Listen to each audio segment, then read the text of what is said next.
avoka nanga Yesu yoleyo nelakanga ofanda pembeni ya papa okata makambo nanga. Donner la vie. Telle est ma chanson pour t'élever le roi des rois, la protection de notre vie. Permets que ta sémence, car la meilleure des choses que l'homme peut donner à la femme, c'est la sémence. Nous voulons que cette sémence nous soit donnée de ta part, toi qui es le roi, élevé en grandeur. Nous te disons un grand merci. En ton nom, Jésus-Christ, que nous avons ainsi prié. Amen. Amen.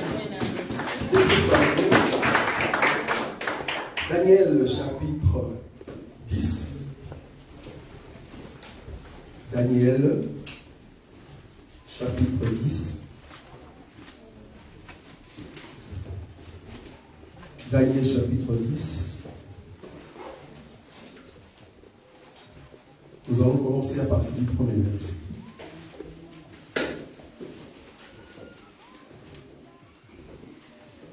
Daniel 10. La troisième année de Cyrus, roi de Perse, une parole fut révélée à Daniel, qu'on nommait Beltchassar. Cette parole, qui est véritable, annonce une grande calamité. Il fut attentif à cette parole et il eut l'intelligence de la vision.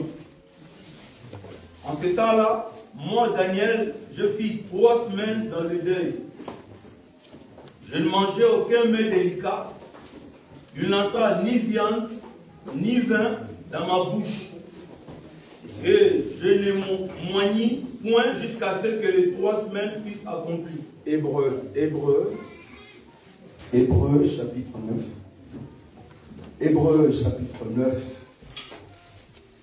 14e verset. Hébreu 9. Oui. 14e verset.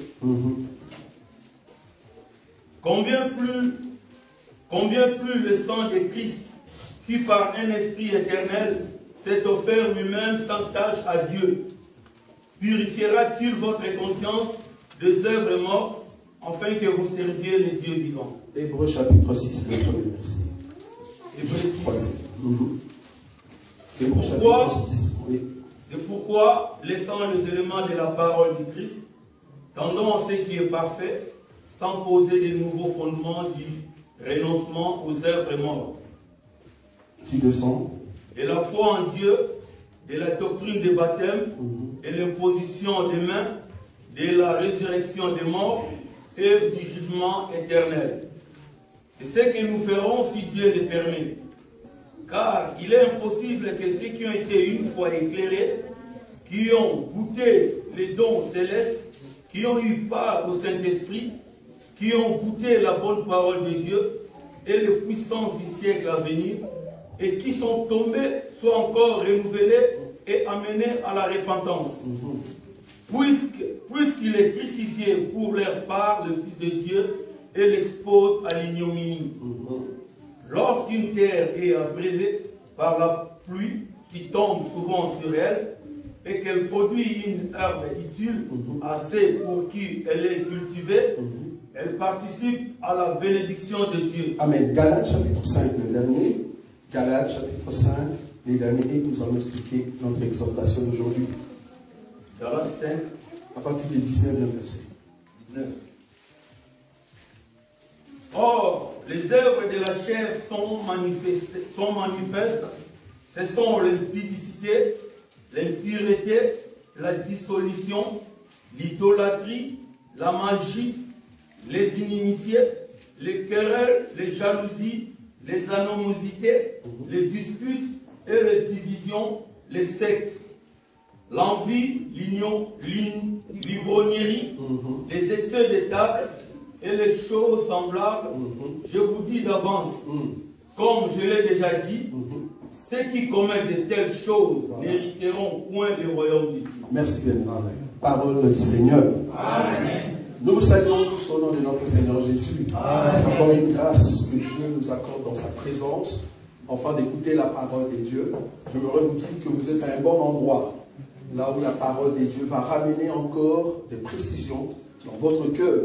le but de nos enseignements, c'est de changer l'homme intérieur. Quand l'homme intérieur est changé, alors on voit sa bouche proclamer la grandeur de l'Éternel. Quand la Bible dit, si tu confesses de ta bouche que Jésus-Christ est Seigneur, alors tu seras sauvé. Amen. Nous avons dit que la bouche en question, ce n'est pas cette bouche ici. La bouche, c'est les œuvres que tu mets en pratique devant tout le monde pour attester que réellement tu es un enfant de Dieu. Amen. Donc ici, nous croyons que si l'homme intérieur est changé, si l'âme de la personne est changée complètement, alors nous allons voir le fruit de l'esprit. C'est très important.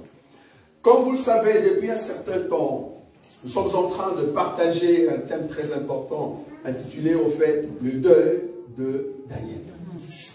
Le deuil de Daniel, pourquoi? Parce que nous croyons que Daniel, qui a accepté de tuer son corps, parce que le verset, je crois, 2 de Daniel chapitre 10, nous allons lire rapidement, juste répéter cela. Remarquez ce que la Bible dit. Daniel chapitre 10, là où nous avons commencé. Remarquez le verset 2. Permettez que je ne puisse pas vous accorder au fait la nourriture solide. Je vais vraiment poser une doctrine rapidement, vu qu'on a un service d'imposition de main. Daniel chapitre 10, je prends le verset 2. En ces temps-là, moi, Daniel, je fus 3 semaines dans les deuils. On se pose la question, qui était mort? Parce qu'un deuil veut dire qu'il y a un cadavre. Il y a une personne qui est morte. Et que cette personne-là, nous participons dans son deuil, c'est-à-dire dans un service où nous commémorons au fait sa mort.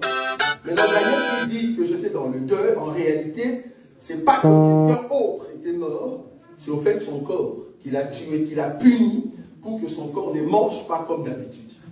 Bon, nous avons toujours l'habitude de dire que Daniel n'a pas jeûné 3 semaines. Soit disant le jeûne de 3 semaines, il va prendre cette écriture, non, c'est faux. Daniel ne pouvait pas jeûner 3 semaines, mais il a fait une discipline. Il a puni son corps pendant 21 jours. Tu ne mangeras pas la nourriture solide. C'est pour cela qu'il dit, je n'ai pas mangé la nourriture délicate. Si tu veux comprendre la signification de la nourriture délicate dans la Bible, ben, va seulement sur Daniel chapitre 1er. C'est là-bas que tu verras la signification de ce qu'on appelle nourriture délicate. Parce que quand l'intendant du roi s'est présenté pour donner la nourriture délicate, ils ont dit non, nous ne mangerons pas la nourriture délicate, donne-nous seulement de légumes et de l'eau. Vous voyez? Donc ils ont refusé tout ce qui était viande, du vin, la nourriture délicate. Ils ont refusé, ils ont mangé que de légumes. Ils ont fait là-bas une punition corporelle de 10 jours. Ça, c'est dans le chapitre 1er. Mais dans le chapitre 10, ici, il est seul. Il est seul, il va faire cette punition qu'on appelle discipline corporelle pendant 21 jours. La Bible n'a pas dit qu'il a jeûné. Non. La Bible dit qu'il était en deuil. C'est-à-dire qu'il n'a pas mangé la nourriture délicate. Cela veut dire que c'était des nourritures saines. C'est comme une assemblée qui disait, nous avons jeûné pendant 21 jours, mais après chaque soir, nous allons descendre par le fruit. Ce n'est pas un jeûne de 21 jours. Ça s'appelle jeûne d'un jour, mais pendant 21 jours. Ça va? Donc c'est le jeûne d'un jour. Le fait que tu jeûnes jusqu'au soir et que tu descends par des légumes, cela veut dire que tu as fait un jeûne d'un jour, mais multiplié par 21. Ce n'est pas un jeûne de 21 jours. Un jeûne, selon Esther, c'est Esther qui nous a expliqué cela. Le jeûne, c'est quoi? Je ne bois pas et je ne mange pas pendant le temps du jeûne. Donc si tu veux jeûner 3 jours, tu n'as pas le droit de manger, tu n'as pas le droit de boire, même de l'eau. Tu n'as pas le droit de boire pendant 3 jours. Alors si tu veux jeûner 7 jours, gloire, je t'encourage. Pendant 7 jours, ne bois pas et ne mange pas. Mais il y a des bien-aimés qui ont déjà fait ça. En tout cas, moi, par la grâce de Dieu, je suis arrivé quand même à plus de, je ne sais pas, je n'aimerais pas me donner des éloges. Vous voyez? Mais ceux qui disent qu'ils ont jeûné 21 jours, en tout cas, moi, je n'aimerais pas ces gens-là. 21 jours de jeûne.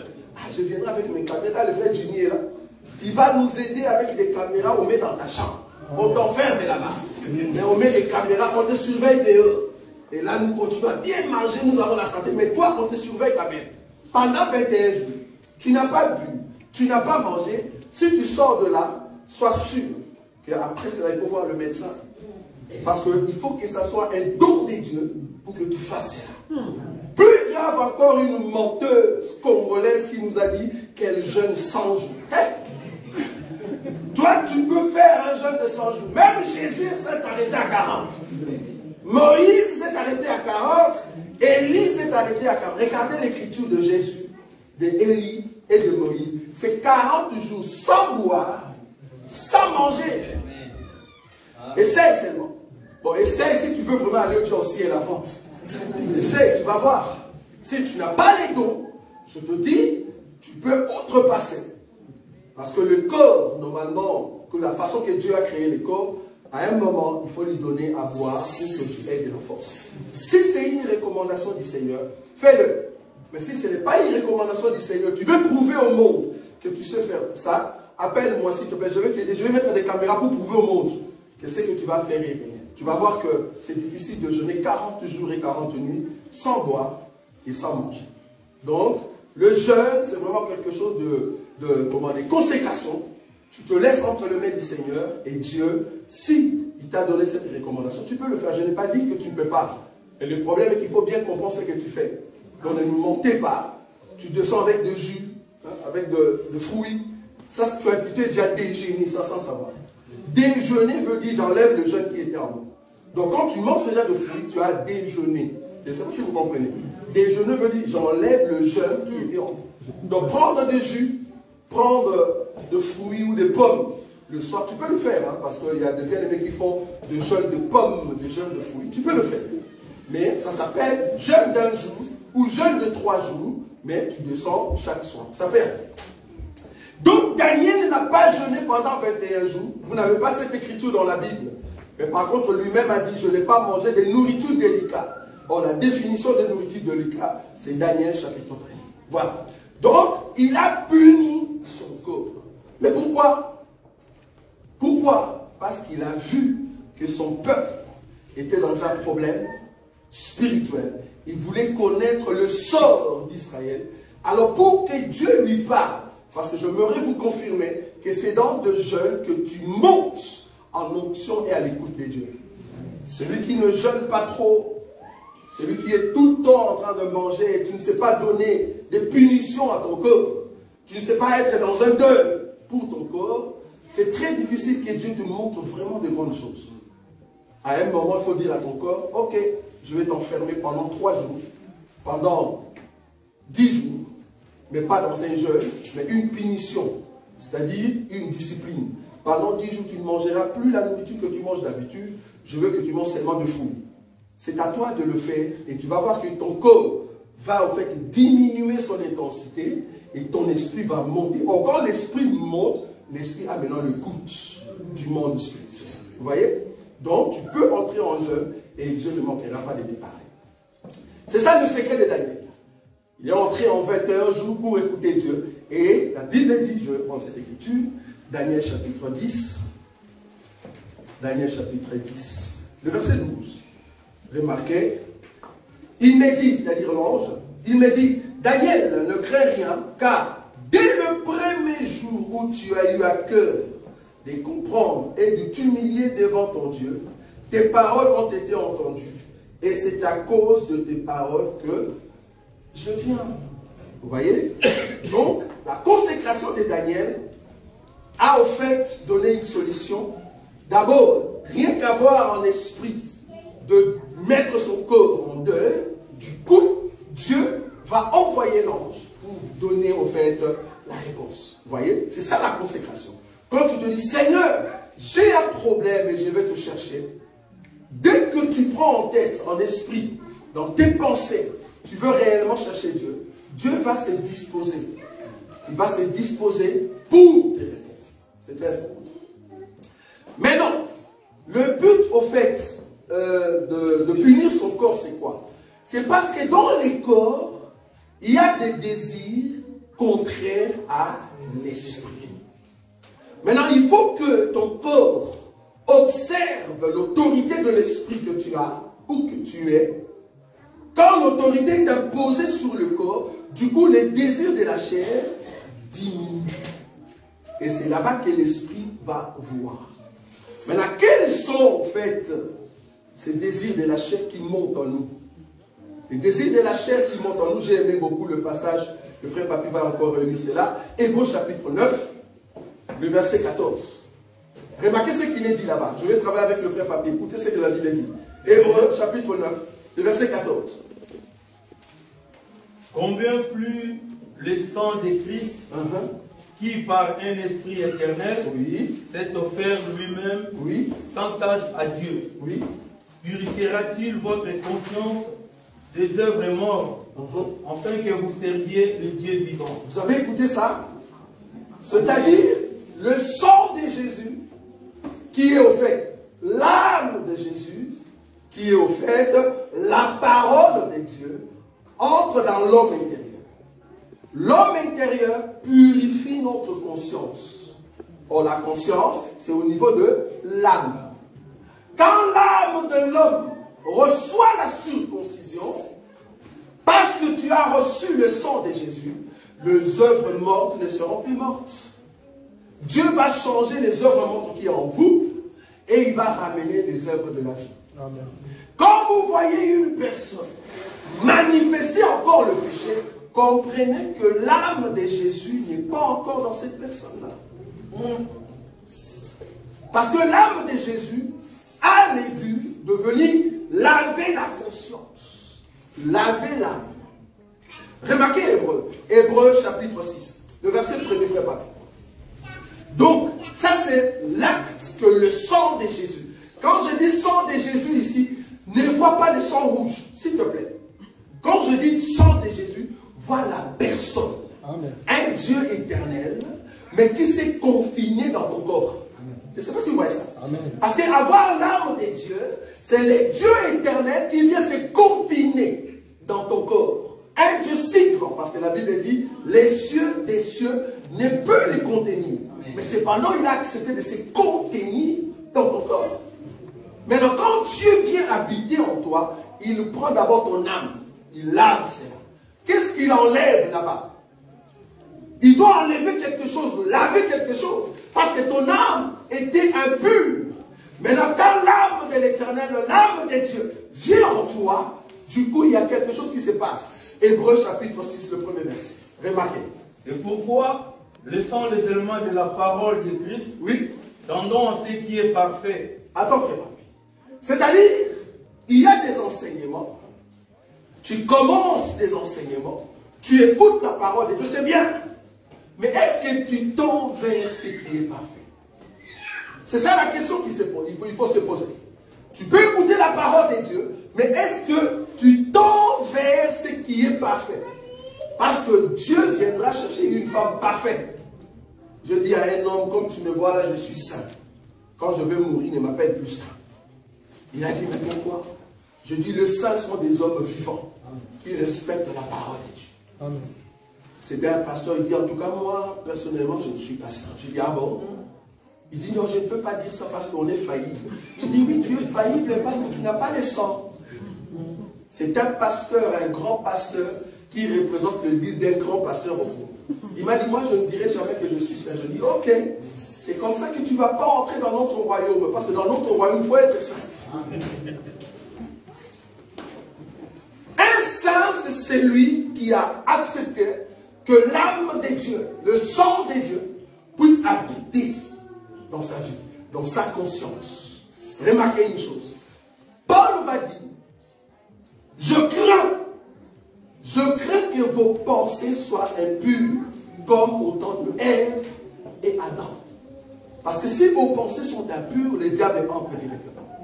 Mais là où il y a le sang, le diable n'entre pas. Parce que ta vie est comblée de la présence de Dieu. Vous êtes comblés du sang de Dieu. Remarquez, Hébreux chapitre 6, frère Papi, on continue. Sans poser de nouveau les fondements du renoncement aux œuvres mortes. On peut se limiter là, merci beaucoup. Quand vous tendez vers le parfait, il y a ce qu'on appelle le renoncement des œuvres mortes. Quand je te regarde, si tu veux que je t'appelle mon frère, ma soeur, la première des choses que je dois rechercher, c'est la sémence de mon Père. Amen. Parce que nous sommes frères et sœurs par rapport à la sémence du Père. faut pas faire comme une fois on a été à Hollande, on nous appelait, en tout cas moi, c'est mon nom que j'ai présenté ici en Europe. Bon, je connaissais d'autres familles au Congo. J'étais là devant, on m'appelle, je passe, et puis j'entends le monsieur qui était derrière moi. On l'a appelé des noms d'une famille que je connais. Je dis, ah bon? On l'a appelé des noms célèbres au Congo. Prenons l'exemple Kabi. Ah bon? Ah! Et puis je me dis, excusez, tu connais tel? Non. Bon, tu connais telle personne de cette famille-là? Non. Bon. Est-ce que tu as déjà mangé avec telle personne? Les relations, on se connaît. Tu as déjà mangé avec telle personne? Non. Mais pourquoi alors tu portes le nom emblématique de telle famille? Ah, nous avons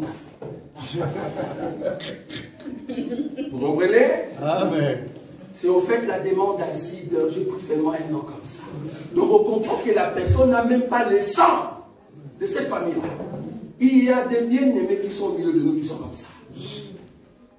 Tu le regardes, tu penses que c'est un chrétien. Commence à lui poser qui est Jésus. Jésus, oh, Jésus c'est le Fils de Dieu. Il n'est pas Dieu. Non, il n'est pas Dieu. Comment il va être Dieu? Tu comprends directement, ah non, tu ne connais pas notre grand frère. Donc il n'est pas de notre famille. Tu lui poses la question, est-ce que tu connais, est-ce que tu sais que Daniel sera avec nous au ciel? Que Daniel? Daniel n'est pas chrétien. Comment toi tu nous dis Daniel n'est pas chrétien alors que le royaume au ciel, c'est tous ceux qui possèdent le Christ? Donc tu ne connais pas notre famille. Tu ne connais pas notre famille. Parce que la famille, c'est les noms. Si vous n'avez pas les noms de la famille, comment tu peux défendre ta famille? Or, pour défendre le nom de la famille, c'est parce que nous nous connaissons. Nous avons le même père. Amen. Le même père. Dieu a donné à Adam et Ève. Je me te dire que Ève, c'était la sœur d'Adam. Amen. Ève, c'était la sœur d'Adam. Et ils ont créé les mêmes jours. Mais bon, chacun a son heure. Le même jour. Mais c'est sa sœur. C'est pour cela, quand Adam a regardé Ève, la première chose qu'Adam a confessé, il a dit, Ève, tu es ma sœur. Quand la Bible dit, tu es os de mes os, chair de ma chair, cela ne veut pas dire tu es ma femme. Non. Cela veut dire, tu es ce que moi je suis. C'est-à-dire, nous sommes frères et sœurs. C'est pour cela, dans notre évangile, tu ne peux pas épouser la femme ou le frère des voisins. Amen. Il est strictement interdit d'aller épouser une autre personne ailleurs. Amen. Tu dois épouser le fils de la maison. Amen. Ton frère, que vous avez le même sang. Amen. Si je ne vois pas en toi la sémence du père, comment je vais demander au père de me donner cette femme-là? Le père va me dire, mais pourquoi tu nous demandes telle sœur? Elle n'est pas de notre lignée. Elle n'a pas le sang. Alors c'est comme ça que beaucoup souffrent dans le mariage. C'est comme ça que beaucoup souffrent. Pourquoi? Parce que vous avez rencontré la fille des voisins. Au lieu de demander au père à la maison, toi tu demandes la fille du voisin. Vous voyez, c'est là. Amen. Merci. Merci beaucoup. Merci beaucoup. Voilà, merci. Au lieu de demander au père, toi tu demandes la fille du voisin. Or, la fille du voisin a reçu une éducation qui est différente de l'autre. Nous, dans notre évangile, dans notre éducation, la fille ou la femme est soumise. Une femme qui n'est pas soumise, tu manifestes les œuvres mortes. Vouloir ou pas. Et plus loin, pour te choquer, une femme qui ne respecte pas son mari, c'est une femme maudite. Amen. Pourquoi? Parce que tu vas aller à l'enfer. La malédiction chez nous, ce n'est pas la malédiction de la famille. La malédiction chez nous, c'est parce que tu vas aller à l'enfer éternellement. Amen. Parce qu'une femme doit être soumise à son mari. Les œuvres, tu dois renoncer à toi-même.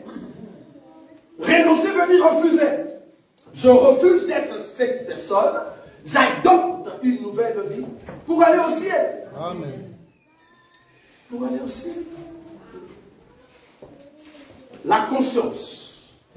Parce qu'en réalité, devant Dieu, il y a deux sortes de morts. Ça, vous savez. Nous avons la première mort et la deuxième mort. C'est écrit dans la Bible. La première mort, c'est la séparation de la chair avec l'âme. Et la deuxième mort, c'est la séparation de l'âme avec l'esprit. Or, la deuxième mort, c'est là-bas qu'il y a l'identité de tout un chacun. Si tu es païen, tu ne vas pas hériter le royaume des cieux. Mais si tu es chrétien, alors tu vas hériter le royaume des cieux avec nous. Il faut renoncer aux œuvres mortes. Or, les œuvres mortes sont manifestes. Je vais toucher seulement 2 ou 3. Galates chapitre 5, frère Papi. Le verset 19. Remarquez. Galates 5, 19. Oui.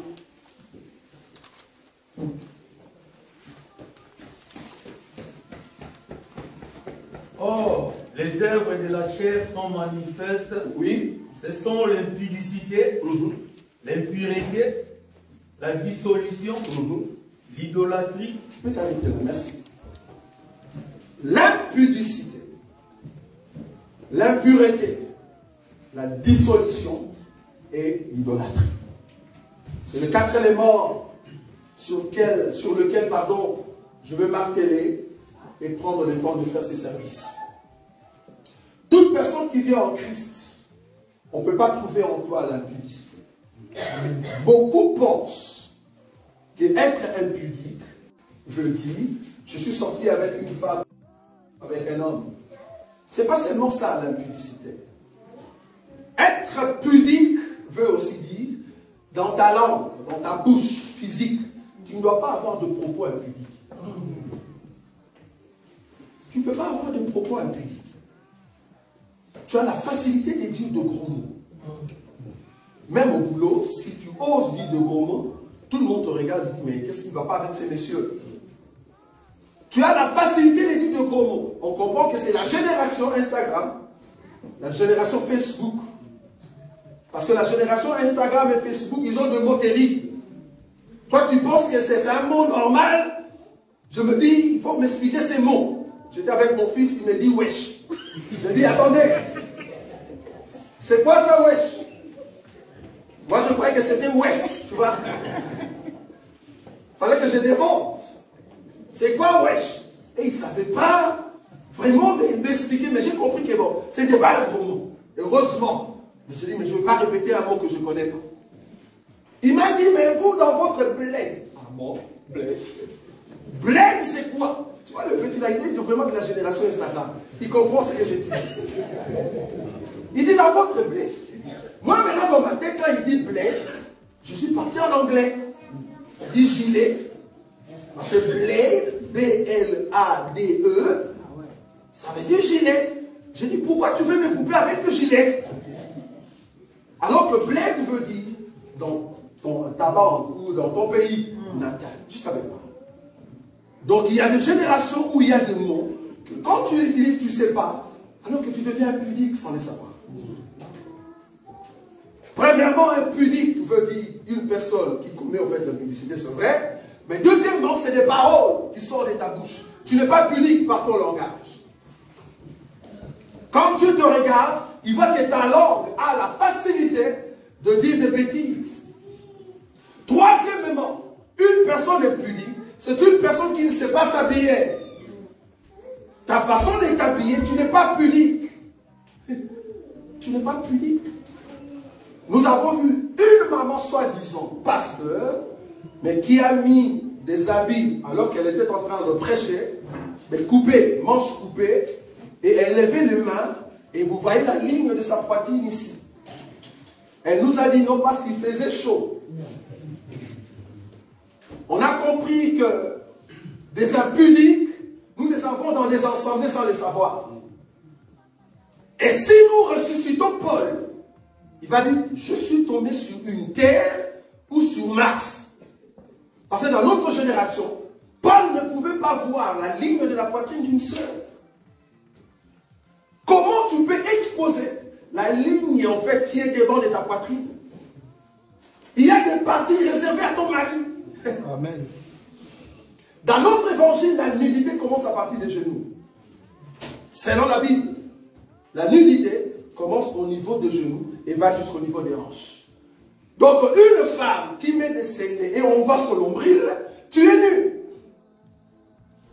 L'ombril, c'est pour ton mari, c'est pas pour nous. En tout cas, dans notre évangile, on n'a pas besoin de ça. Si tu viens nous montrer tes cuisses, on comprend que tu es impunique. Tu ne sais pas t'habiller. Vous voyez? Parce qu'une personne qui veut être propre dans sa conscience, je parle de la conscience. Parce que quand la conscience n'est plus propre, on le voit directement. Tu n'as pas envie de forcer. C'est parce que ta conscience est souillée. Essuie-les. Un homme, une femme, et puis. On parle de la dissolution. Dissolution veut dire mélange. Je crois dernièrement, j'ai touché un enseignement sur un ministre ou une ensemble porte-à-potis. Vous avez vu le phénomène porte-à-potis, non? Le terme porte-à-potis, en tout cas, on n'a pas dans la Bible, mais l'acte porte-à-potis, c'est tout dans la Bible, si vous ne savez pas. J'ai déjà prêché là-dessus. C'est Ézéchiel, c'est ça, non? Oui. Dieu a dit à Ézéchiel, pour que tu puisses assimiler Israël à ce que moi, je veux leur frapper, toi, tu prends le pain d'orge normal que tu vas préparer, mais tu le prépares avec les excréments. Et tu vas manger. Dieu a commencé par les excréments humains. Ézéchiel a dit, non, non, non, je n'ai jamais mangé de ce qui est suivi. Il dit, ok, tu prends les excréments quand même de bœuf, mais ça s'appelle toujours l'excrément. Ézéchiel, dans ce sens-là, il était porte-à-potis. Malheureusement. Mais dans la révélation, cela explique quoi? Cela explique toutes les assemblées et des ministres qui mélangent la parole de Dieu avec de la souillure. Aujourd'hui, on a des enseignements. Quand tu le regardes, tu dis c'est un pain souillé. Amen. Or, un enfant de Dieu ne peut pas manger un pain souillé, bien aimé. Comment tu peux accepter un tel enseignement? Quand tu leur poses la question, mais montrez-nous dans la Bible ce que tu prêches. Il dit, ah non, non, non, non, non, on n'a pas la même doctrine. Qu'est-ce que toi tu appelles la même doctrine? La Bible dit dans Hébreux chapitre 6, doctrine de baptême. Si toi tu donnes le baptême dans un bassin, mais montre-nous dans la Bible, aide-nous. On n'a pas vu ça. C'est un enseignement. Vouloir ou pas, porte-à-potis. Mélangé avec de la souillure, avec des pensées. Est-ce que vous voyez, c'est là? Un frère m'a dit, parce que moi je viens de l'église là-bas, mais là-bas en tout cas, on a été, c'était quel jour? Le jeudi. J'ai dit, ok, avec la grâce que nous avons maintenant, mais je vais aller voir un peu la situation. Comment ça évolue là-bas? Je suis entré avec mes bien-aimés qui ont la connaissance. Ils étaient là, on était là, on est où là? Après, excusez-moi ceux de la borne, mais j'aimerais vous dire que beaucoup d'enseignements de la borne est porte-à-potis. Malheureusement. De femmes, maquillage comme de sirènes.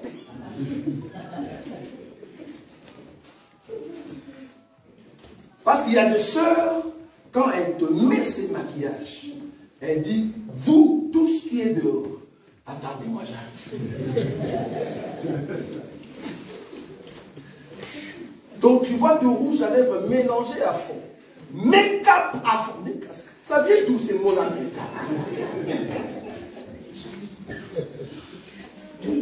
À chaque fois que je vois de telles femmes qui mettent de make-up à fond, moi je dis, Seigneur, toi qui es le Dieu de la pluie, donne la pluie pour qu'on voie la face de ces gens-là. Amen.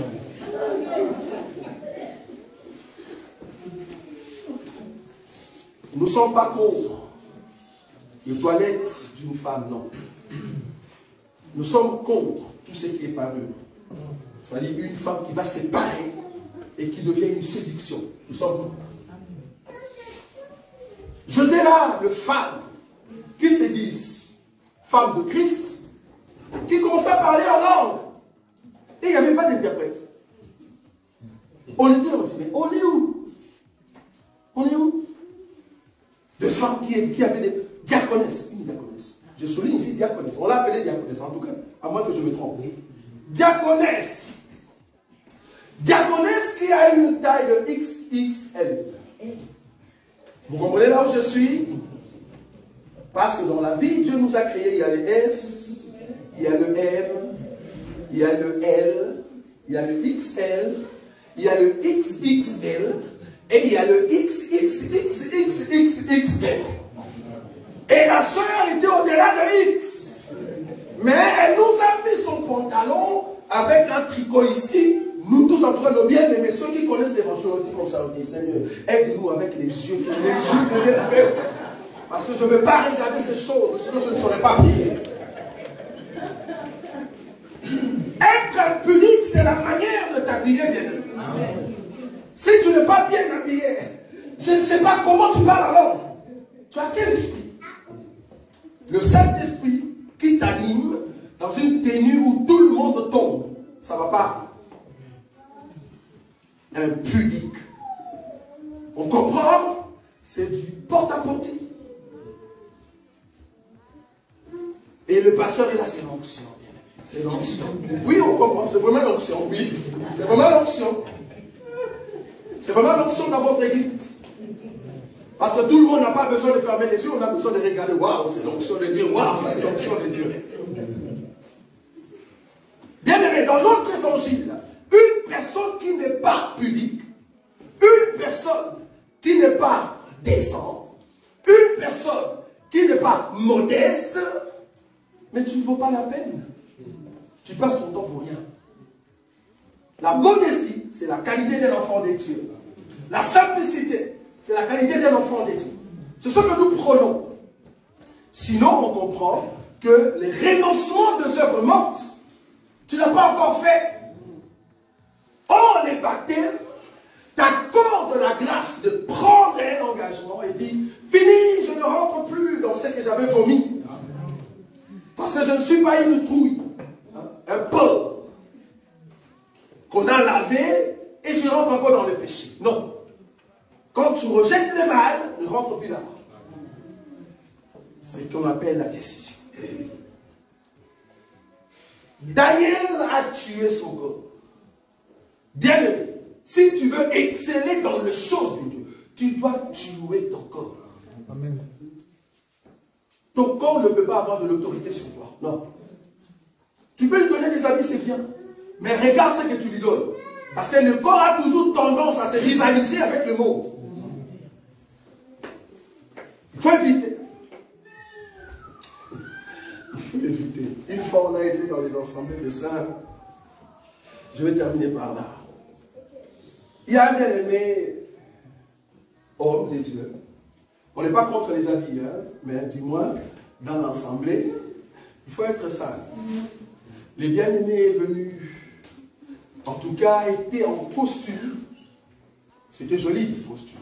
Et les problèmes avec ces costumes-là, c'était qu'il y avait trop de bling-bling, comme on dit. Et derrière, il y avait les noms que vous connaissez, Versace. Bon, la personne est là, vous ne voyez pas, même derrière c'est Versace. Donc, on a compris que le frère modéré dirigeait les cultes, mais à chaque fois, il doit nous donner quand même les dos. Parce que vous ne voyez pas. C'est vraiment un costume quand même cher. Ça doit rester dans les images. Oh Jésus! Oh Jésus! Oh, là, il donne un peu de position pour comprendre. Ça, ce n'est pas n'importe quel costume bien aimé. Il y a un modèle. Là, on comprend que tu n'es pas modeste. À la fin du culte, je dis, frère, quel costume, waouh! Nous avons notre bien-aimé qui est là, il n'a pas de transport. Est-ce qu'on peut prendre un costume et vendre pour donner du transport là-bas?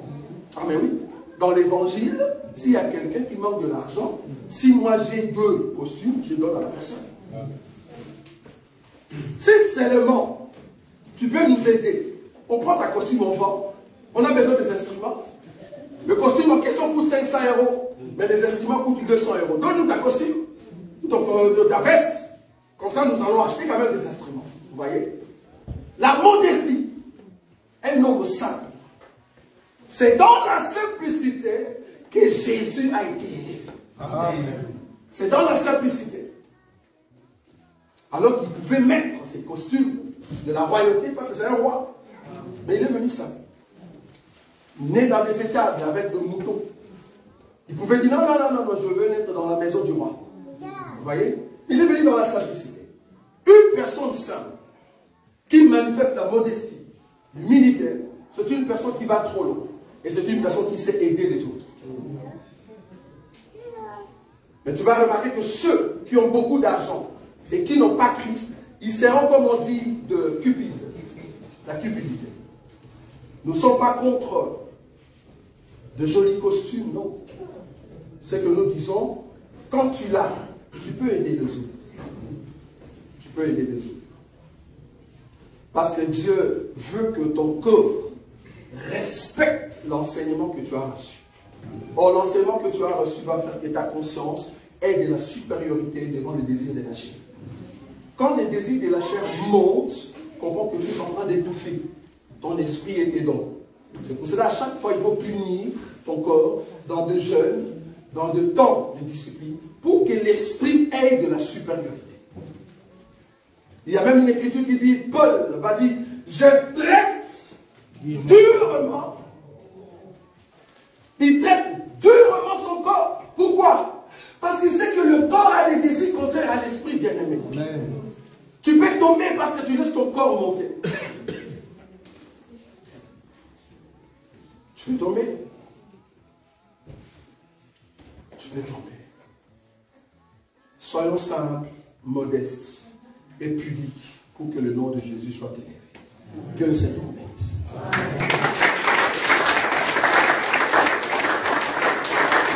Passez rapidement. Église, nous allons commencer à prier pour nos bien-aimés qui sont devant. Vous savez, l'humilité, c'est une grande qualité.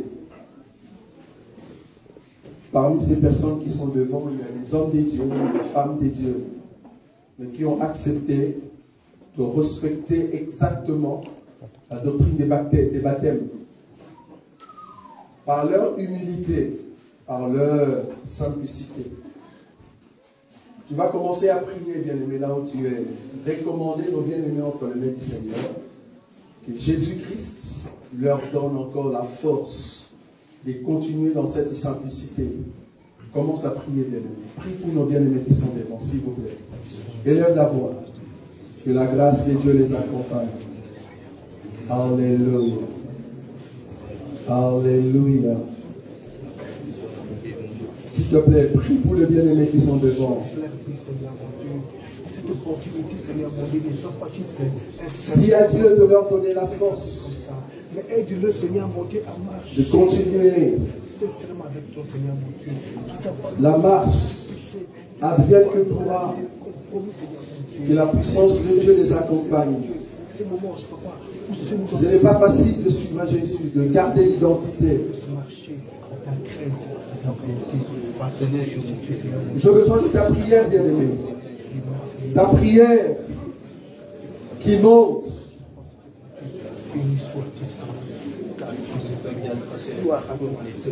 Élève la voix, bien-aimé.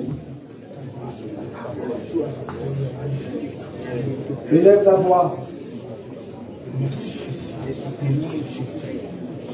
Recommande nos bien-aimés ici devant entre les mains du Seigneur, alors que le frère Gauthier avance. Élève la voix, bien-aimé, élève la voix.